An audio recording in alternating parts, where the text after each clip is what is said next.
اس کو زیروکس کر کے پڑھیے، 32 پیج ہے صرف. ہاں، شیخ علی الحذیفی عدنی کی کتاب ہے یہ، ہلکی سی 32 صفحات پر، اور اسے ہمارے رفیق مکرم شیخ دکتور اجمل منظور صاحب نے اس کا ترجمہ کیا. عربی کا نام ہے الوجہ الآخر لحرکت حماس الفلسطینیہ الاخوانیہ. اخوانی فلسطینی تحریک حماس کا دوسرا چہرہ، جس کو ترجمے میں کہا حماس کا اصلی چہرہ. بہت ہی اختصار کے ساتھ نکات کی شکل میں اس کی تاریخ بیان کی گئی کہ فلسطین میں حماس کب قائم ہوئی، کب اس کے آفس کھلی، اس کی کیا شاخیں تھیں، اس کی سرگرمیاں کیا تھیں. مجھے لگ رہا ہے کہ وقت بہت کم ہے، میں کئی اقتباسات پڑھنا چاہتا تھا، اس کا صرف اشارہ کر دوں، آپ لے کے اس کا ضرور مطالعہ کیجئے. جتنی دیر میں ہمارے ہاں نوجوان کرکٹ کا میچ دیکھتے ہیں نا، اتنی دیر میں یہ کتاب کئی بار پڑھ لیں گے. اتنی بڑی کتاب. علم کی طرف آئیے، اہل علم سے جڑیے. کرکٹ سے آپ کو فائدہ نہیں ہوگا دنیا کا اور آخرت کا، اسپورٹ سے نہیں ہوگا. یہ دین سیکھنے سے، قرآن و حدیث سے جڑنے سے، اور خاص طور سے علماء کے ذریعے سے ہدایات لینے سے آپ کا دنیا اور آخرت کا انشاءاللہ ضرور فائدہ ہوگا. بہرحال میں یہ عرض کر رہا تھا کہ اس تحریک میں جو اخوانی تنظیم کا ایک حصہ تھی، شیخ حسن البنا کے داماد نے 1945 میں جو ہے اس کا پہلا آفس کھولا. پھر اس کے بعد اس میں بڑھتی گئی. اس کو پہلے ایک اکیڈمی کی شکل دی گئی. اس اکیڈمی کو اسرائیلی بعض تحریکوں نے جو ہے تائید کی. میں اس میں نمبر 9 پیچھے کے 8 نکات چھوڑ کر نمبر 9 کا ایک حصہ پڑھ رہا ہوں کہ تحریک فتح کی بنیاد سے لے کر تقریباً 20 سالوں تک حماس نے یہودیوں کے خلاف کوئی مزاحمتی سرگرمی نہیں کی. اس سے پہلے جو پڑھنا چاہتا تھا کہ 1973 کے اندر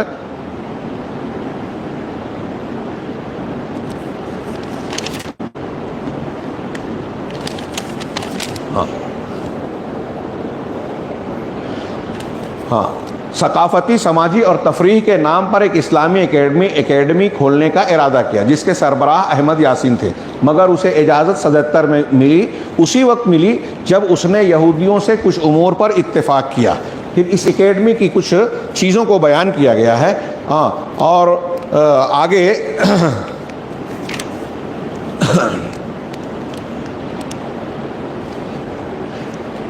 نمبر 10 میں لکھا ہے کہ اس اکیڈمی نے فلسطین میں موجود دیگر مزاحمت کاری تحریکوں کے خلاف کارروائی کرنے کے لیے ایک ٹاسک فورس کی تشکیل دی. یہ غور کیجیے، اور اس میں یہ کئی جگہ ذکر کیا گیا ہے کہ حماس کو کہ ایک تنظیم، ایک دھڑا کس لیے بنا کہ جو الفتح یا یہودیوں کی مخالفت کرنے والی دوسری تنظیمیں ہیں، مزاحمت کرنے والے، ان کو توڑا جائے، ان کو کمزور کیا جائے، ان کے خلاف جو ہے کارروائیاں کی جائے. اور کئی نکات میں یہ حوالوں سے یہ بیان کیا، بعض کتابوں کا حوالہ دے کر، کہ انہوں نے اسی بنیاد پر معاہدہ کیا یہودیوں سے. جیسے نمبر 11 میں کہا کہ یہودیوں کی داخلی سیکورٹی خفیہ ایجنسی شاباک کے ساتھ اس اکیڈمی نے تنظیمی اور سلامتی طور پر معاہدہ کیا، جس کی بنیاد پر اسرائیل کی اس خفیہ ایجنسی نے حماس کو اسلحہ فراہم کرنے کی ذمہ داری لی. میں دوہرا نہیں سکتا، وقت بہت کم ہے. اور یہ خفیہ سارا کام اس وقت کے حزب مخالف کٹر یہودی پارٹی لیکود کی نگرانی میں انجام پا رہا تھا، تاکہ حماس کے ذریعے اسرائیل فلسطین کے مابین اس علامتی معاہدوں کو پورا نہ ہونے دیا جائے جس کی کوشش مقتدرہ لیبر پارٹی کر رہی تھی. اس وقت اسرائیل میں لیبر پارٹی اور لیکود پارٹی دونوں سیاست میں آگے تھیں. یہودیوں کی طرف سے، یہ نمبر 12 ہے، لیکود پارٹی اور حماس کی طرف سے اسلامی اکیڈمی کے درمیان اسلحے کا معاہدہ پورا ہوا. اسلحہ کہاں سے مل رہا ہے؟ یہودیوں کی طرف سے اس معاہدے میں بطور ایجنٹ وہ دروز کام کر رہے تھے جن کے پاس اسرائیلی نیشنلٹی تھی. شاید میں ان کا تذکرہ نہ کروں. دروز یہ باطنی فرقہ ہے، اصل میں اسلام مسلمانوں جیسا نام ہے. داعش میں بھی ان کی بڑی تعداد تھی، ہمارے یہاں پائے نہیں جاتے اس لیے بہت سے لوگ جانتے نہیں ہیں. باطنی فرقہ ہے، اسلام کے نام پر مسلم دشمن. ان کے عقائد آپ پڑھیں گے تو حیرت زدہ رہ جائیں گے کہ کسی مسلمان کا ایسا عقیدہ بھی ہو سکتا ہے کیا. باطنیوں کے ایسے ہی عقائد ہیں ان کے فرقوں کے، حرامتہ، دروز، اسی میں بہائیہ وغیرہ کا بھی شمار ہوتا ہے. تو دروز جو اسرائیلی نیشنلٹی رکھتے تھے، ہمارے ان کے سیاسی سربراہ جو اسماعیل ہانیہ ہیں، ہاں، ان کی بھی بعض جگہوں پر میں نے پڑھا کہ ان کی یا ان کے بچوں کی نیشنلٹی یا گھر رہائش اسرائیل میں ہے، یا کم از کم اس میں یہ ذکر کیا ہے جو میرے سامنے کتاب ہے کہ ان کے بچوں کا، بیوی بچوں کا علاج اسرائیل کے دواخانوں میں، ہاسپٹلز میں ہوتا ہے۔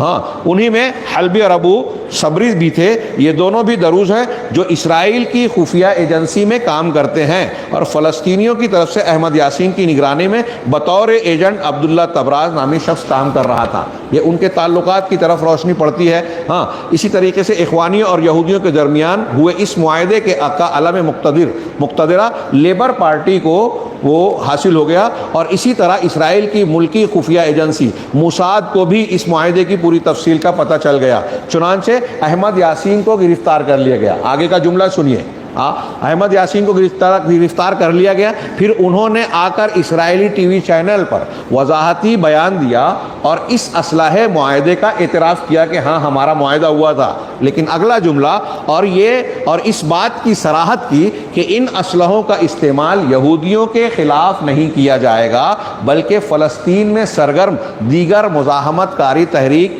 کے خلاف کیا جائے گا۔ یہ چند اقتباس کے بعد اس میں ایک ہیڈنگ ہے حماس کا ظہور، جس میں یہ بتایا گیا کہ حماس کے اگرچہ ان کے دستور میں لکھا ہے کہ یہودیوں سے مزاحمت اور لڑائی کرنی ہے، لیکن انتفاضہ کے ابتدائی مہینوں تک، کئی مہینوں تک ان کا کوئی کردار یہودیوں کے خلاف لڑائی جھگڑے کا نہیں رہا۔ جب انتفاضہ بہت آگے بڑھ گیا تو اس وقت جو ہے بعد میں انہوں نے اس ڈر سے اس میں حصہ لیا کہ یہاں کے لوگ ہم سے بدگمان ہو جائیں گے کہ ہم ان کا ساتھ نہیں دے رہے ہیں اور قومی طور پر ہم پیچھے ہو جائیں گے۔ تحریک حماس اس انتفاضے میں شامل تو ہوئی مگر اخوان المسلمون کے نام سے نہیں بلکہ اسلامی مزاحمت کار تحریک حماس کے نام سے شامل ہوئی۔ اس انتفاضہ کے تقریباً 8 ماہ بعد حماس نام کی نئی تحریک کے قیام کا اعلان ہوا۔ ہاں، یہ بیچ میں سے میں نے چند جملے پڑھے نا، تو ان کا ظہور کس پس منظر میں ہوا، پھر ان کو یہودیوں نے جو ہے اس لیے بڑھاوا دیا کہ یہ فلسطین کے دوسرے دھڑوں کے جو مسلمانوں کے لیے کام کر رہے ہیں ان کے مقابلے میں ان کو استعمال کیا جائے۔ اس میں جو 12 نمبر پر آخری شق ہے اس کا حصہ پڑھوں کہ 70 کی دہائی کے نصف سے ایران حماس کی امداد شروع کر دیا ہے، امداد کرنا، مدد کرنا شروع کر دیا۔ تہران میں، ایران میں ان کے آفیسز بھی ہیں۔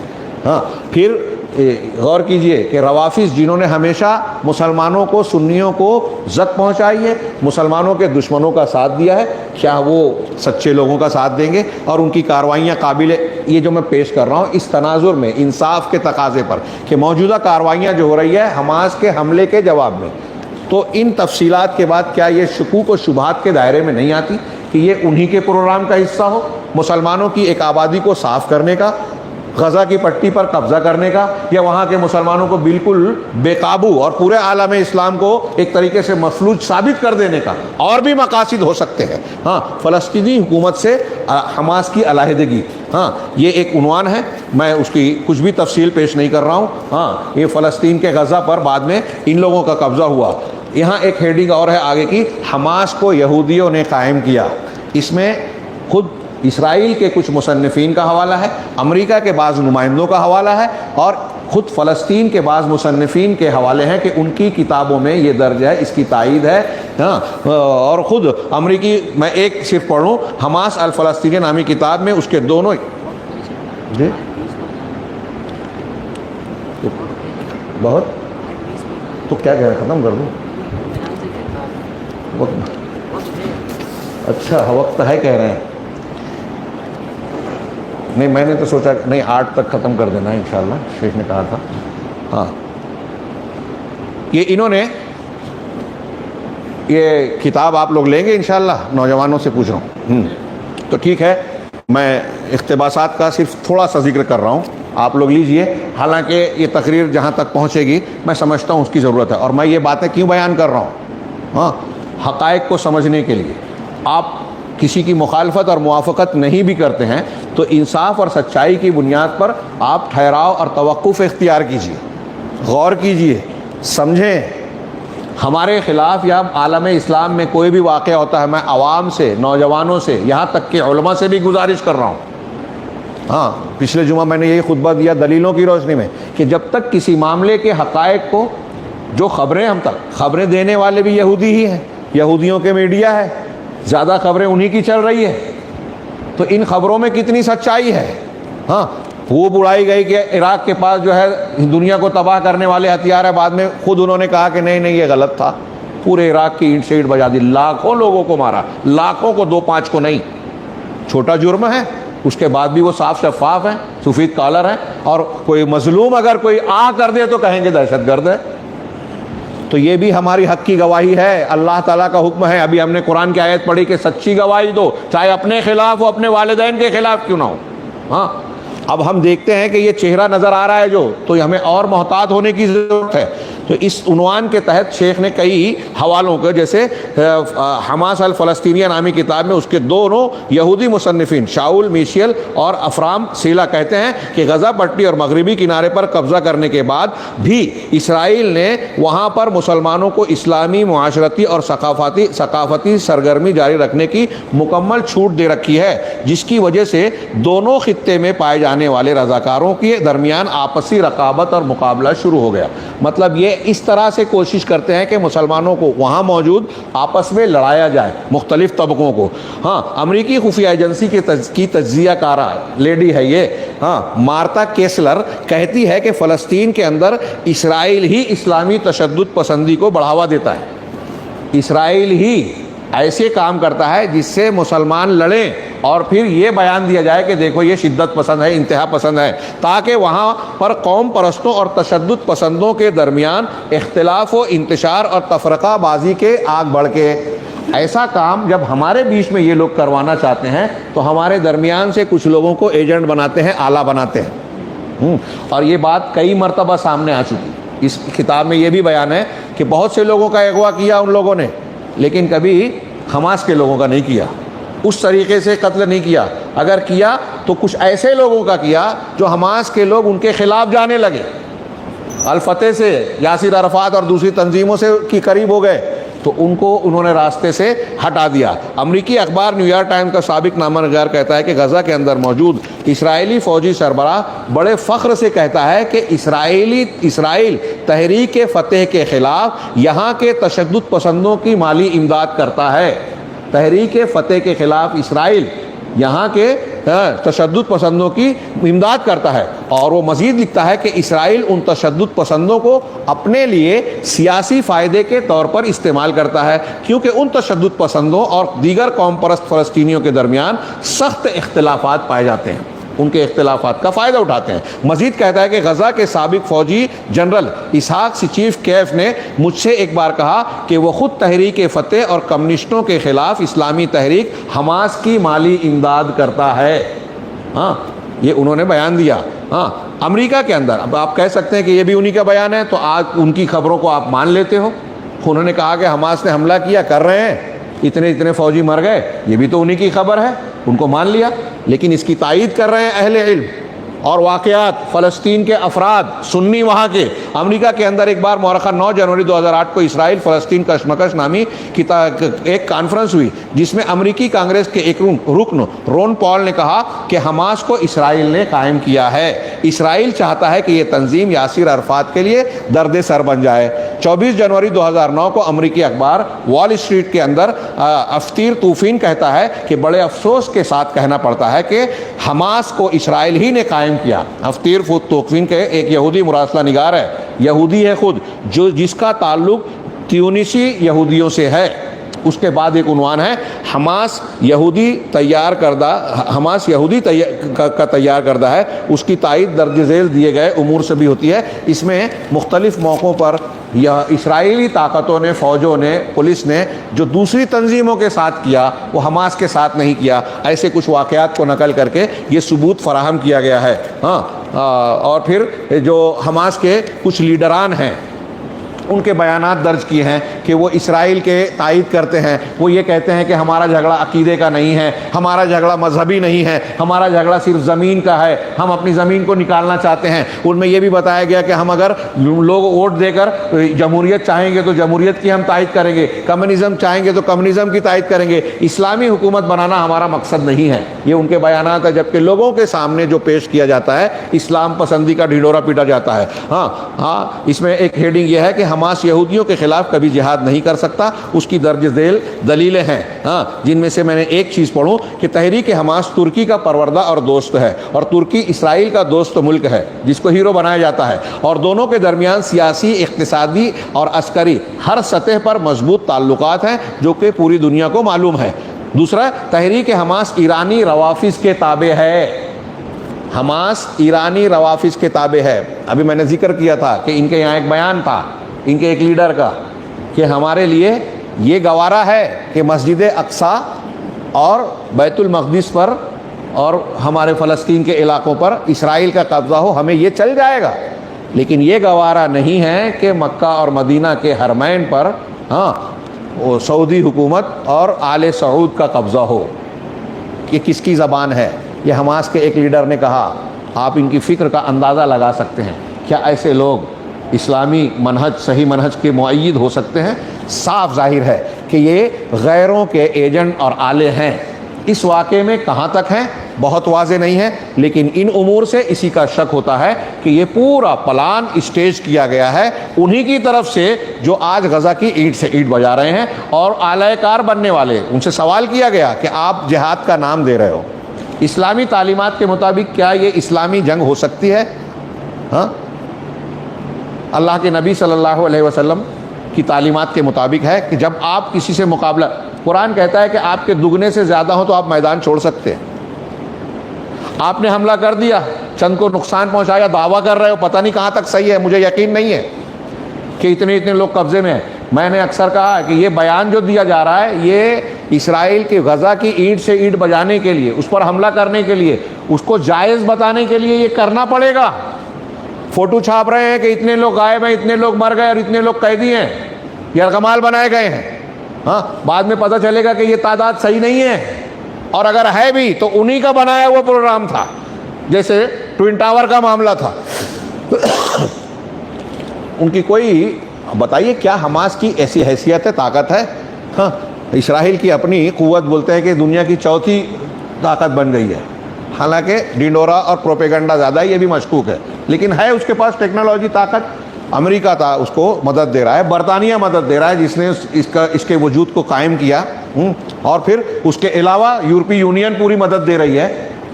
کس کو مارنے کے لیے؟ حماس کی کیا حیثیت ہے؟ غزہ پر صرف ان کی حکومت بتائی جاتی تھی۔ کیسی حکومت تھی؟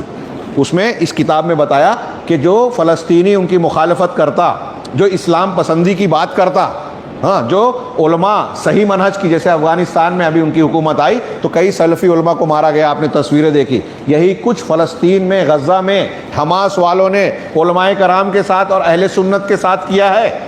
یہ روافظ کے تابع ہے، اور ایسی تحریک سے جو ایران کے تابع ہو، یہ امید نہیں کی جا سکتی کہ وہ سچا جہاد کر سکتا ہے۔ اسی لیے حقیقت یہی ہے کہ کچھ اختلافات چھوٹے بڑے حماس اور اسرائیل کے درمیان میڈیا میں دکھائے جاتے ہیں، جیسے کہ حزب اللہ کے بارے میں دکھا کر مشہور کیا گیا۔ ابھی حزب اللہ بھی بھیڑا ہوا ہے اور اس کے بارے میں بھی مشہور کیا جاتا ہے کہ یہ اسرائیل کے مقابل ہے۔ میں نے خلد آباد میں لمبی تقریر کی تھی اور بتایا تھا ایک کتاب کے حوالے سے واقعات جس میں تصاویر اور دستاویزی ثبوتوں کے ساتھ پیش کیا گیا ہے کہ حزب اللہ امریکہ اسرائیل کے اشاروں پر کام کرتی ہے، دونوں کی نورا کشتی، دکھاوے کی جنگ اور لڑائی ہوتی ہے، باقی ان کو استعمال کیا جاتا ہے۔ یہ حزب اللہ بھی، جس کو عرب علماء کرام، سنی علماء، وہاں عرب کے جتنے لوگ ہیں، عوام بھی حزب اللات کہتے ہیں، حزب اللہ نہیں کہتے۔ اللات کی حزب ہے، حزب اللات ہے، حزب اللہ نہیں ہے۔ یہ روافظ کی جو مسلمانوں کی دشمن ہے، فلسطینی کیمپوں میں مسلم عورتوں کے ساتھ اور مسلمان مردوں کے ساتھ جو زیادتیاں ہوئی، اس میں یہودیوں سے زیادہ یہ حزب اللہ کے لوگوں نے ظلم کیا سنیوں پر۔ ماضی کی تاریخ ہے، آج بھی ہو رہا ہے۔ تو یہ ان کے بارے میں جس طرح مشہور کیا، جبکہ وہ اسرائیل کا ایجنٹ ہے حزب اللہ۔ جن لوگوں نے ان تحریکوں کو پیدا کیا ہے وہ ان سے اپنی بڑی مصلحتیں حاصل کر رہے ہیں۔ پیدا کر کے یوں ہی چھوڑ نہیں دیا، ان پہ یوں ہی خرچ نہیں کیا، ان کو استعمال کر رہے ہیں. اور اسی لیے جب ان میں سے کوئی حد سے تجاوز کرتا ہے تو اس کا پر قطر کر تھوڑا چھوٹا کر دیتے ہیں، جس طرح ناخن کو تراش کر کے چھوٹا کر دیا جاتا ہے. تھوڑی سی اور کچھ تفصیل ہے. حماس کے قیام سے یہودیوں کا مقصد کے تحت مختصراً 3 باتیں کہی ہیں یہاں، میں انشاءاللہ 5-7 منٹ میں ختم کر دوں گا. کہ تحریک فتح پر اندر سے وار کرنا، یہ ایک مقصد تھا. دوسری تنظیمیں اور تحریکیں جو اسرائیل کے لیے زیادہ خطرہ ہیں انہیں اندر ہی سے توڑنا. تیسرا، فلسطینی قوم پر حملہ کرنے اور انہیں بدحال رکھنے کے لیے حماس کو بہانہ بناتے. دیکھیے یہ تیسرا مقصد ہے، یہ آج ہو رہا ہے کہ اب فلسطین کے عوام پر اسرائیل کو حملہ کرنا ہے تو اس کو جائز کیسے ٹھہرائے گا، دنیا کے سامنے کیسے کہے گا کہ میں اس وجہ سے کر رہا ہوں. تو اس کو کچھ ایسے لوگ چاہیے جو ایسی حرکتیں کرے جس کو بہانہ بنا کر حملہ کرے، جیسے کہ ابھی غزہ پر کر رہا ہے. بہانہ کیا بنا؟ حماس کا. حماس نے حملہ کیا، فلسطین کے نہتے عوام کی حفاظت کی ذمہ داری اس کی نہیں ہے. اگر یہ مان بھی لیا جائے کہ آپ نے 1100 اور اتنے لوگوں کو مار لیا جو دشمن تھے، فوجی تھے، جبکہ اس میں سویلین اور بچے بھی تھے جو اسلامی قاعدے کے خلاف ہے، اس کے جواب میں آج تعداد جو بتائی جا رہی ہے کہ 3000 یا اس سے زیادہ لوگ مر چکے ہیں فلسطینی، حالانکہ یہ تعداد صحیح نہیں ہے. اس سے کئی گنا زیادہ ہوگی جو ملبوں میں دبے ہوئے لاشیں ہیں اور جو صحیح آنکڑے، اور وہاں کوئی جا نہیں رہا ہے، وہاں سادھن نہیں ہے صحیح رپورٹنگ کا. جو کچھ رپورٹنگ آ رہی ہے اس کا بیشتر حصہ اسرائیل سے نشر ہو رہا ہے اور زیادہ تر دنیا اسی پر اعتماد کر رہی ہے، اور مسلمانوں سے نفرت اور تعصب رکھنے والے اسی کو سچائی کے طور پر پیش بھی کرتے ہیں جبکہ وہ جھوٹ ہے. تو کہہ رہے ہیں کہ فلسطینی قوم پر حملہ کرنے اور انہیں بدحال رکھنے کے لیے حماس کو بہانہ بناتے رہنا اور کبھی کبھی فلسطینی عوام پر حملہ کرنا اور فلسطینی علاقے میں مزید توسیع کرنا حماس کے جرائم کا بہانہ بنا کر، اور دنیا میں ہمدردی لینے کی خاطر کہ دیکھو ہم تو خطرے میں جی رہے ہیں، ہمارے اوپر حملہ ہوتا ہے اس لیے ہم جو ایسا کر رہے ہیں. حالانکہ فلسطینی خود اپنی سرزمین پر آج زیادہ سے زیادہ 20 سے 22% زمین میں رہ گئے ہیں اور اس سے بھی جو ہے کھدیڑا جا رہا ہے. تحریک حماس کے فکری انحرافات، میں بطور خاص آخری کے یہ 2 چیپٹر آپ کو پڑھ کر سنانا چاہتا تھا کہ تحریک حماس کے فکری انحرافات، یعنی یہ بتایا کہ اس فکری انحراف میں قرآن و حدیث کی تعلیمات کے برخلاف ان کے اصول کیا کیا ہیں، جن میں سے ایک کی طرف میں نے اشارہ کیا کہ یہ لوگ جو ہے ولا اور برا کے مسئلے کا لحاظ نہیں کرتے جو ہمارے عقیدے کا، ایمان کا سب سے مضبوط دستہ ہے اغیار سے. چونکہ ان کے قائد اخوان المسلمین کے بانی حسن البنا کا قول ہے کہ یہود سے ہمارا جھگڑا مذہبی نہیں ہے. لیست خصومتنا کیا ہے بیننا و بین الیہود دینیہ، ہمارے درمیان دینی جھگڑا نہیں ہے بلکہ قرآن میں تو اللہ نے ان سے دوستی کی تعلیم دی ہے. میں نے کئی بار کہا، آج بھی جمعہ میں کہا، قرآن نے کہاں دوستی کی تعلیم دی، ان سے دعوت و تبلیغ کی جائے، بلکہ یہ بتایا قرآن نے کہ تم یہود کو سب سے بڑا دشمنی میں سخت پاؤ گے. یہ یہود اور نصارہ اس وقت تک تم سے خوش نہیں ہوں گے جب تک تم ان کی ملت کی پیروی نہ کرو. ولا اور برا کی تعلیمات دی. تو جب یہ کہتے ہیں تو وہی ان کے مختلف لوگوں کا بیان نقل کیا کہ وہ کہتے ہیں کہ ہمارا یہود ہمارے بھائی ہیں، نصارہ ہمارے بھائی ہیں، ہماری حکومت ہوگی تو پہلے ہم یہود و نصارہ کو ان کے حقوق دیں گے. چنانچہ حماس اپنے کہتے ہیں کہ حماس روافظ کا پروردہ ہے، بالخصوص ایران کا. حماس کے کئی سربراہ مثلا اسماعیل ہنیہ، خالد مشعل وغیرہ ایرانی مجوسی روافظ کی تعریف کرتے نہیں تھکتے، کیونکہ ایران حماس کی مالی امداد کرتا ہے. یہ روافظ کی تعریف کرتے ہیں بلکہ ایران کی بھی تعریف کرتے ہیں. خالد مشعل جو وہاں کا ایک لیڈر ہے حماس کا، ایک بار ایران جا کر کہا کہ حماس ایران کی خمینی تحریک کا روحانی بیٹا ہے. حماس والا کہہ رہا ہے کہ خمینی تحریک کا روحانی بیٹا ہے حماس. پھر خالد مشعل نے خمینی ملعون کے مزار پر پھول چڑھایا ہے. مہر نیوز کا حوالہ دیا گیا ہے. خالد مشعل کے حزب اللاتی، دیکھیے حزب اللاتی لکھا ہے، حزب اللاتی سربراہ حسن نصر اللہ کے ساتھ گہرے تعلقات ہیں. یہ اکثر کانفرنسوں اور اجتماعات میں ملتے رہتے ہیں. بلکہ ایران میں خالد مشعل نے پوری صراحت کے ساتھ کہا کہ ہم جو بھی ہیں یہ سب امام خمینی کی برکت سے ہیں. اب ہمارے علماء اور عوام جب ان کی تائید کر رہے ہیں اندھے بہرے ہو کر، تو غور کریں کہ جن کی فکر اور خیال یہ ہے ان کی لڑائی کتنی دینی ہے، توحید اور دین سے متعلق ہے. اسی طرح ان کے فکری انحرافات کی اور بھی کئی بیانات دیے گئے ہیں. اس کے علاوہ حماس اخوانیوں کی طرح مغربی جمہوریت میں یقین رکھتی ہے اس کے کچھ بیانات پیش کیے کہ وہ کہتے ہیں کہ ہم اسلامی حکومت یا اسلام نہیں چاہتے، جمہوریت کریں گے، بلکہ کمیونزم بھی اگر لوگوں نے پاس کیا تو ہم اسے بھی قبول کر لیں گے۔ غزہ میں حماس کے جرائم، یہ ایک عنوان ہے۔ میں 2-3 چیزیں چھوڑ دیا کہ تحریک فتح کے بہت سارے کارکنان کا انہوں نے قتل کیا ہے بطور خاص۔ یہ دیکھیے حماس کے کارنامے، بطور خاص سرایا شہداء الاقصی پر ظلم و زیادتی، اور سروے سے پتہ چلتا ہے کہ غزہ میں تحریک فتح کے سینکڑوں کارکنوں کا قتل کیا ہے۔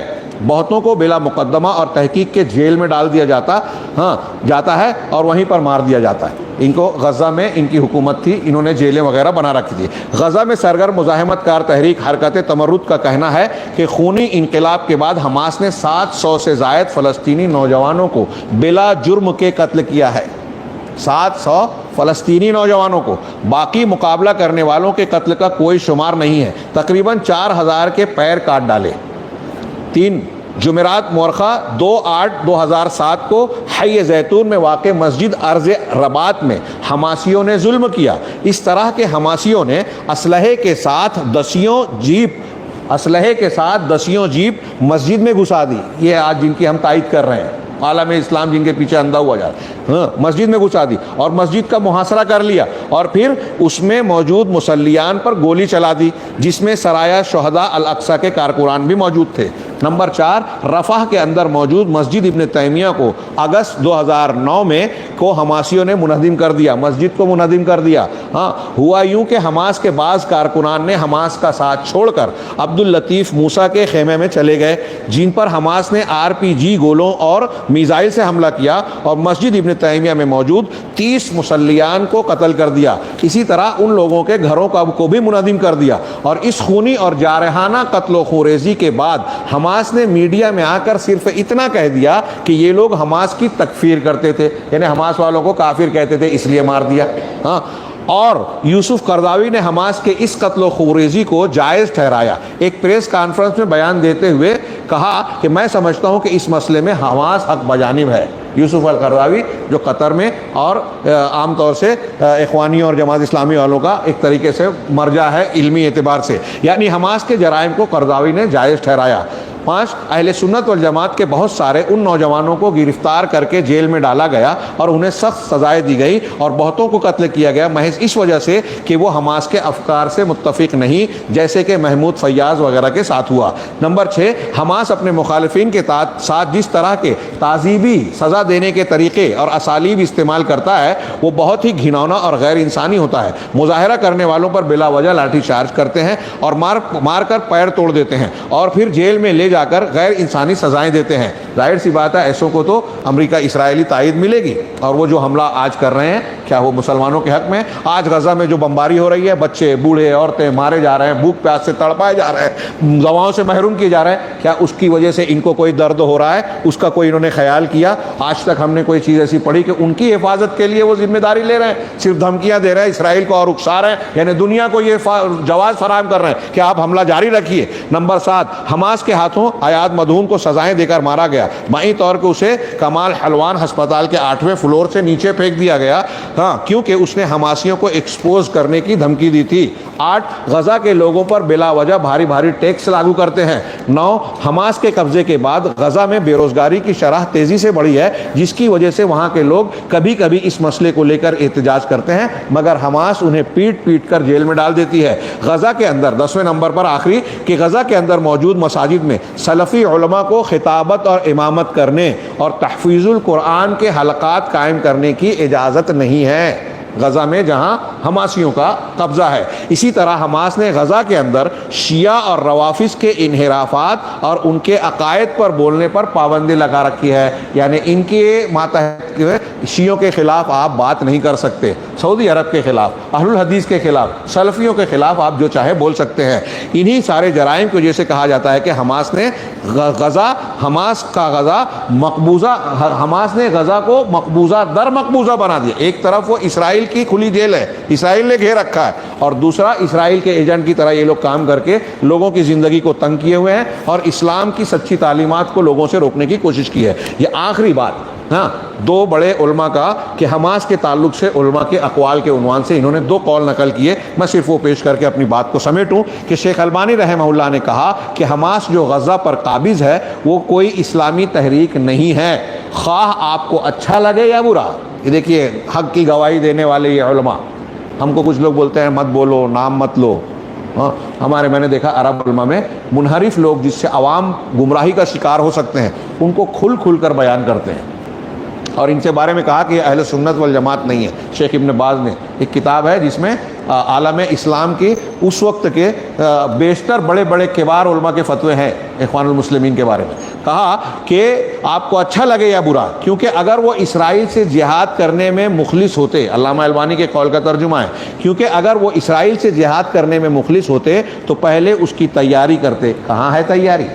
آج کے ماحول میں دیکھ لیجئے کہ ان کی حرکت کا نے اسرائیل کو غزہ کی اینٹ سے اینٹ بجانے کا جواز فراہم کیا، اور لوگوں کی تائید اور مدد بھی مل رہی ہے. مسلمان دنیا جو ہے بے بس ہے.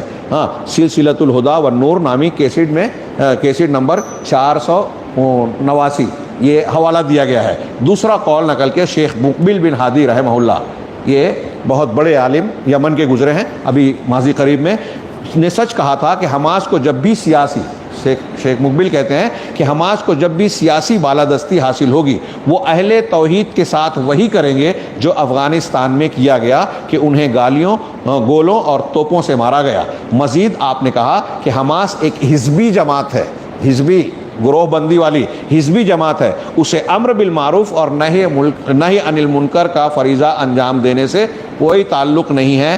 یہ سنت کا ایک دشمن ہے، ایک دھڑا سنت کا دشمن ہے. تحفۃ المجید صفحہ نمبر 145. یہ بھی میں نے جو حماس سے متعلق کچھ باتیں نقل کی صرف اس لیے، ہاں ہماری کوئی ذاتی دشمنی نہیں ہے. اگر کوئی غلط ہم کو اختلاف ہے، میں نے بھی کہا اگر وہ صحیح کام کرے تو ہمارا دین ہم کو تعلیم دیتا ہے کہ صحیح کی تائید کی جائے. اگر غیر مسلم بھی صحیح کرے گا تو ہم اس کی تائید کریں گے. یہ انصاف کا تقاضا ہے. تو ہم عدل کی، انصاف کی گواہی جب دینے جا رہے ہیں تو جو حقائق ہیں انہیں پیش کیا جائے. اس کو نہ کرنے کا نتیجہ یہ نکلتا ہے کہ مسلمانوں میں ایک مزاج بن گیا کہ جن کی تائید کرنی چاہیے ہم ان کی مخالفت کرتے ہیں، جن کی مخالفت کرنا چاہیے ہم ان کی تائید کرتے ہیں، اور خوابوں کی دنیا میں زندگی گزارتے ہیں. نتیجہ یہ نکلتا ہے کہ ہمارے دشمن ہمارا اسی بنیاد پر استعمال کرتے ہیں، اور وہ یہ کرتے ہیں کہ جو اچھے ہیں ہم کو برا بنا کر دکھاتے ہیں. آج دنیا میں آپ دیکھیے کہ جو اہل حق ہیں، عالمی میڈیا بھی ان کی مخالفت کرتا ہے، اور مسلمانوں کے اندر اس قسم کی تحریکیں بھی ان کو دھمکیاں دیتی ہیں، ان کے چہرے کو بگاڑ کر پیش کرتی ہیں. ان کی معمولی غلطی مل جائے چاہے وہ ثابت نہ ہو، اس کو خوب شور ہنگامہ مچا کر عام کرتے ہیں. اور ان کے موافقین بڑے بڑے گناہ کریں، کفر کریں، شرک کریں، ہاں روافض سے، یہود و نصارہ سے پیکٹ کریں، ان کی مدد کریں، ان سے مدد لیویں. یہ ساری چیزوں پر خاموشی اور سناٹا چھایا ہوا ہوتا ہے. ان حقائق کو جب ہم سامنے رکھیں گے تو واقعات کا صحیح تجزیہ کرنے کے لائق ہوں گے. ہم گہرائی میں جائیں گے، خبروں کے پیچھے اصل حقیقت کو سمجھنے کی ہمارے اندر صلاحیت ہوگی، اور جب یہ چیزیں ہوگی تو ہم انصاف کا ساتھ دینے والے بنیں گے. اور اللہ کا حکم ہے کونوا قوامین بالقسط، کہ خوب انصاف کے قائم کرنے والے بنو. اپنے گھر میں بھی انصاف کیجئے، اور عالمی معاملات میں بھی اگر آپ کہہ رہے ہیں تو وہاں آپ انصاف کی بات کہیے، ورنہ آپ خاموش رہیے. اللہ رب العالمین ہمیں دین کو سمجھنے اور اس کے تعلیمات پر کما حق ہو اپنی طاقت کے مطابق عمل کرنے کی توفیق عطا فرمائے، اور اس کی برکت سے دنیا اور آخرت میں جو ہے اللہ رب العالمین ہمیں سرخرو اور کامیاب بنائے. آج جو بھی ظلم و زیادتی ہو رہی ہے، خاص طور سے غزہ کی پٹی میں مظلوم مسلمانوں پر، نہتے عوام پر جو کچھ ظلم ہو رہا ہے، پروردگار سے دعا ہے کہ اللہ ان کی مدد فرمائے، حفاظت فرمائے، ان کو ضرورت کی چیزیں فراہم کرنے کا راستہ بنائے، اور ظالموں کو توڑ دے، ان کی طاقت اور منصوبوں کو ختم کر دے، ان کے منصوبوں کو ناکام بنا دے، اور ہمیں اس بات کی توفیق عطا فرمائے کہ ہم دین کے صحیح دائرے میں رہتے ہوئے جو کچھ کر سکتے ہیں اس کی توفیق دے کے رب العالمین ہمیں اس کے کرنے کی توفیق دے، اور اس کے ذریعے سے ہم جو ہے اپنے دین کے حق کو ادا کرنے والوں میں شامل ہو جائیں، دنیا اور آخرت میں کامیابی پائیں. وآخر دعوانا ان الحمد للہ رب العالمین وصلی اللہ علی نبینا محمد.